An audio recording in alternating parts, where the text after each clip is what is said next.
Congratulations, you guys were fantastic in this. I had so much fun at this film, and just didn't look like you had any fun making it at all, huh? It was horrible. It's a chore. Painful. Thank God they paid us. Because at the end of the day, that's what it's all about. That's what it's all about, right? No, but seriously, I mean, you go to Puerto Rico, hot as hell, I'm sure. Oh, Crazy conditions. Just first of all, tell me about just getting there and what it was like getting through this. I had a tough time. I'm not built for the heat.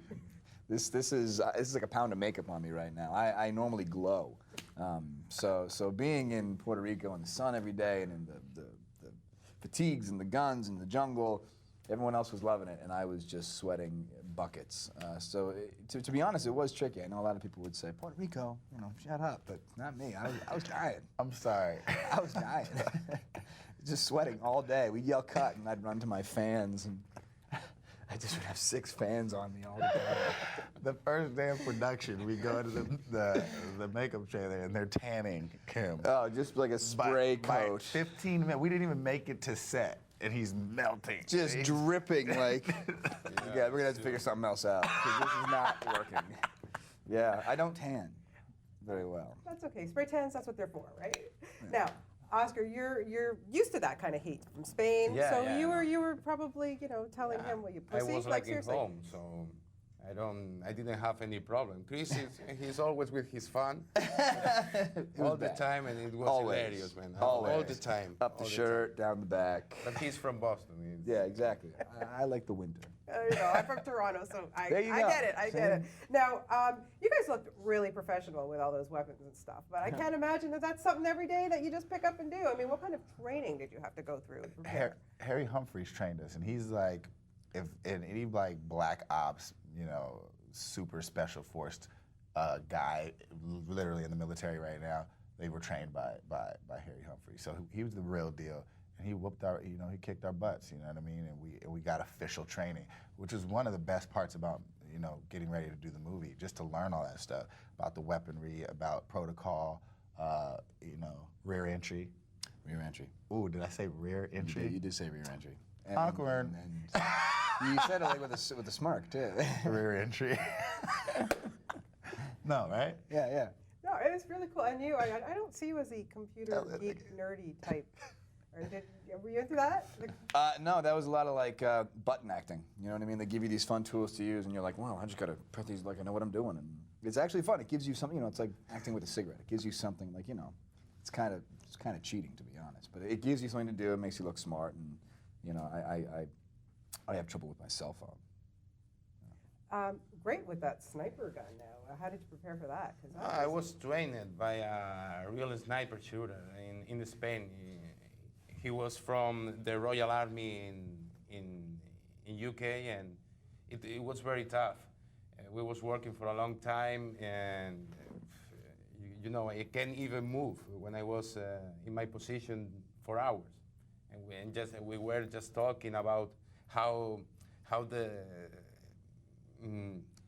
even more important is how to think like a sniper, and he taught me all that stuff, and it was an awesome job.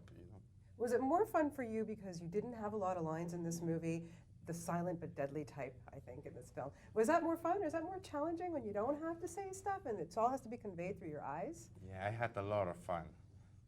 Even without words, they were hilarious, and the character is different, but I prefer that to speak with my eyes than with words. And sometimes I was talking with Sylvan, and it would be better if I don't say this, because I could do it with my eyes.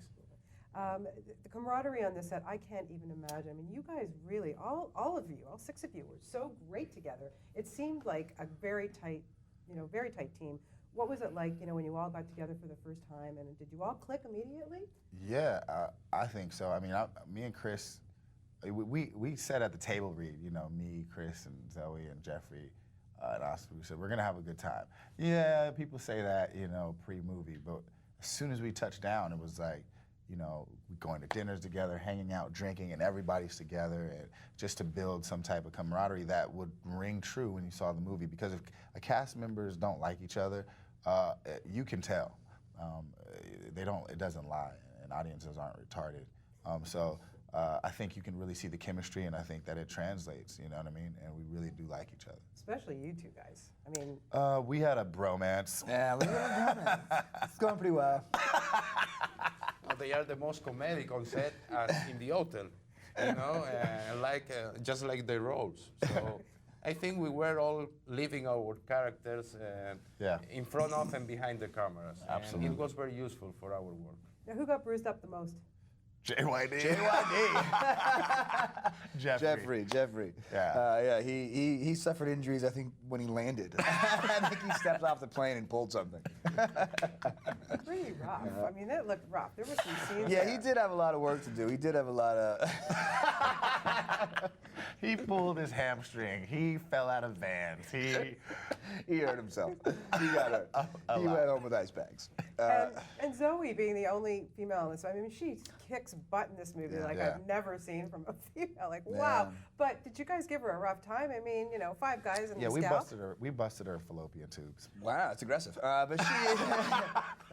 But she fits, you know, very well in this group. She's kind of the nucleus is the word of this team, you know, and you know, I think on camera and off camera, all the guys kind of would razz her a little bit and bust her chops, but you can see even on screen, she can hold her own. She can hold her own. She's a badass. She can hold her God, own. yeah. Now, having the comic book, now were you any of you guys familiar with this comic, graphic comic I before? wasn't.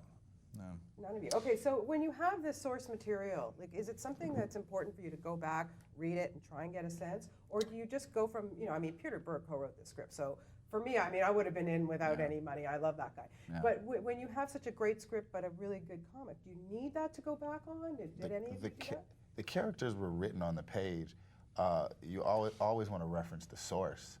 But what's amazing about Losers is that you know, it's a graphic novel grounded in some sense of reality, and also not having a huge following.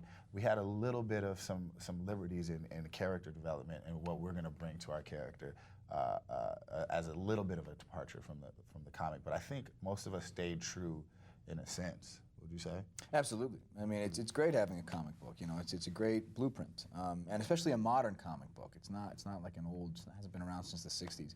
So a lot of it just has a very current feel to it. And I think, you know, whenever you're working on something, it's like working off of a novel or something as an actor. You get to like go back and have this built-in well to tap into. So it was a lot of fun. The first comic book I read, I just finished it and I was like, wow, this could really be a great movie. Yeah. And you know better than anyone, Chris, because I mean, with Fantastic Four, you've got these fans that you really have to live up to, right? Exactly. And you know, what's it like to go to these places like Comic-Cons and all this type of stuff when you know that there's this built-in audience? Is there any type of pressure with that, or do you think about that? There's pressure when you're not happy with your product. You know, a lot of times when you go to these things, you've already seen the finished product. Sometimes you go beforehand, and it's exciting, and everyone's excited because you're all hoping. You know, you want a good movie just as badly as they do.